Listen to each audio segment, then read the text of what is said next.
আপনি কি জানেন মহাবিশ্বের সৃষ্টি কিভাবে হয়েছিল? বিগ ব্যাংকের আগে এই পৃথিবীটা কেমন ছিল? তো আজকে আমি আপনাদেরকে এক্সপ্লেন করার চেষ্টা করব সেই রহস্যময় রোমাঞ্চকর অজানা রহস্য। তো চলুন শুরু করা যাক। বন্ধুরা, আজ আমরা এক অসাধারণ অভিযানে চলেছি।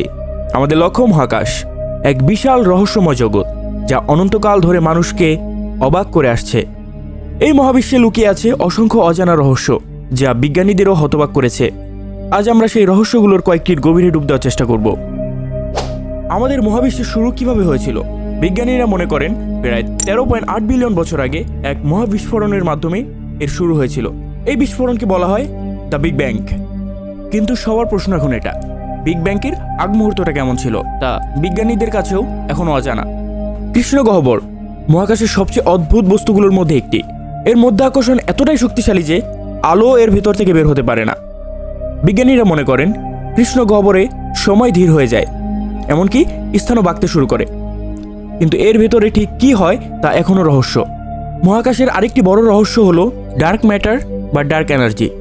বিজ্ঞানীরা মনে করেন মহাবিশ্বে প্রায় 95% পদার্থই এই দুটি জিনিস দিয়ে তৈরি, কিন্তু এখন পর্যন্ত কেউ এর অস্তিত্ব প্রমাণ করতে পারেনি। আমরা কি এই মহাবিশ্বে একা, নাকি অন্য কোথাও প্রাণের অস্তিত্ব আছে? এই প্রশ্নটি বহু বছর ধরেই মানুষকে ভাবিয়ে তুলেছে। মহাকাশের কি কোনো শেষ আছে, নাকি এটা অনন্ত? এই প্রশ্নটির উত্তর এখনও অজানা। কোয়াসার হল মহাকাশের সবচেয়ে উজ্জ্বল বস্তুগুলোর মধ্যে একটি। এগুলো আসলে বিশাল কৃষ্ণ গহ্বর যা থেকে প্রচুর পরিমাণে আলো এবং শক্তি নির্গত হয়। Neutron star. নিউট্রন স্টার হলো সবচেয়ে ছোট এবং ঘন তারকাগুলোর মধ্যে একটি। এগুলো তৈরি হয় যখন কোনো বিশাল তারা তার জীবনচক্রের শেষে বিস্ফোরিত হয়। মহাকাশ কি সত্যি এক বিস্ময়কর জায়গা? এর প্রতিটি কোণায় লুকিয়ে লুকিয়ে আছে নতুন নতুন রহস্য যা আমাদের জানার আগ্রহকে আরও বাড়িয়ে তোলে। হয়তো একদিন আমরা এই রহস্যগুলোর সমাধান করতে পারবো এবং জানতে পারবো মহাবিশ্বের অসীম রহস্য। ধন্যবাদ আমাদের সাথে থাকার জন্য। এমন নতুন নতুন রোমাঞ্চকর রহস্যময় ভিডিও পাওয়ার জন্য আমাদের চ্যানেলটি সাবস্ক্রাইব করে পাশেই থাকবেন। দেখা হবে নতুন কোনো পর্বে। সে পর্যন্ত ভালো থাকবেন।